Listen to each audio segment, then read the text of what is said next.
Hello बच्चों, good morning. तो आज हम बिहार बोर्ड का हिंदी चैप्टर नंबर 1 काव्य खंड राम बिन बिरथे जगी जन्मा जो नर दुख में दुख नहीं माने, यह कविता का पाठ है।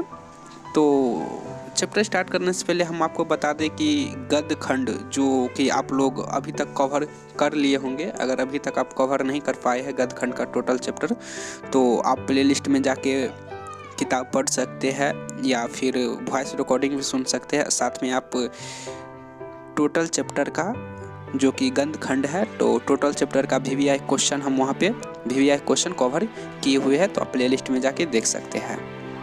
साथ में हम आपको ये भी बता दें कि गद्य खंड एवं काव्य खंड मिलाकर दोनों मिलाकर 24 चैप्टर हो जाता है, जैसे कि आप लोग स्क्रीन पर देख पा रहे होंगे। तो इसे आप याद कर ले, क्योंकि परीक्षा में 10 से 15 नंबर का ऑब्जेक्टिव के रूप में पूछा जाता है।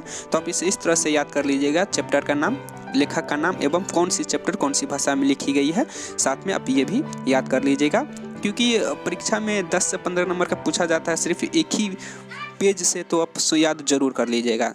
अगर हम आगे बढ़ते हैं तो आपको हम बता दें इससे पहले कि काव्य खंड है, तो आई होप आप समझ पा रहे होंगे। तो गद्य खंड जाके देखो, इसमें टोटल 30 से 35 नंबर का ऑब्जेक्टिव पूछा जाता है पूरा बुक से, सिर्फ रीडिंग करने के बाद, तो इसलिए रीडिंग करना जरूरी हो जाता है।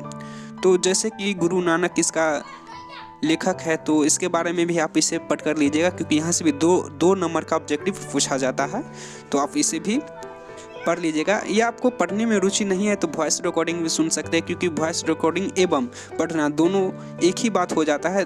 जहाँ तक हम मानते हैं कि वॉइस रिकॉर्डिंग में कुछ ज़्यादा समझने में फ़ायदा होता है। तो जैसे कि आप लोग देख पा रहे होंगे कि चैप्टर स्टार्ट हो गया है, तो अगर आप पढ़ना चाहते हैं तो पढ़ सकते हैं। अगर इसका मायने आप जानते हैं तो बहुत अच्छी बात है, लेकिन नहीं जानते हैं तो प्लेलिस्ट में कवर किया गया है, इसका एक एक मायने करके बहुत अच्छी तरह से समझाया गया है, तो आप प्लेलिस्ट में जाके पढ़ सकते हैं।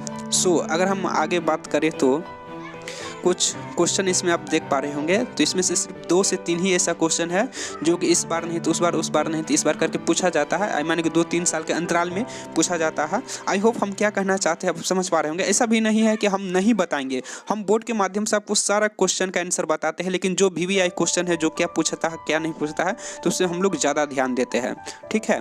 तो इसमें कुछ शब्द निधि भी देख पा रहे होंगे, तो इसे याद करने की कोई ज़रूरत है नहीं, इसे सिर्फ 2 से 3 बार पढ़ के सिर्फ छोड़ देना है, क्योंकि आपको एग्जाम हॉल में आपको ज़्यादा फ़ायदा मिलता है इससे पढ़ लेने से। ताकि वो अभी तक हम जितना भी बता पाए होंगे आप समझ पा रहे होंगे ठीक तरह से। तो आपको बुक खरीदने की कोई ज़रूरत है नहीं, अगर है तो ठीक है, अगर नहीं है तो बुक खरीदने की कोई ज़रूरत है नहीं, बहाना नहीं बनाना है, आप अभी से पढ़ाई स्टार्ट करें।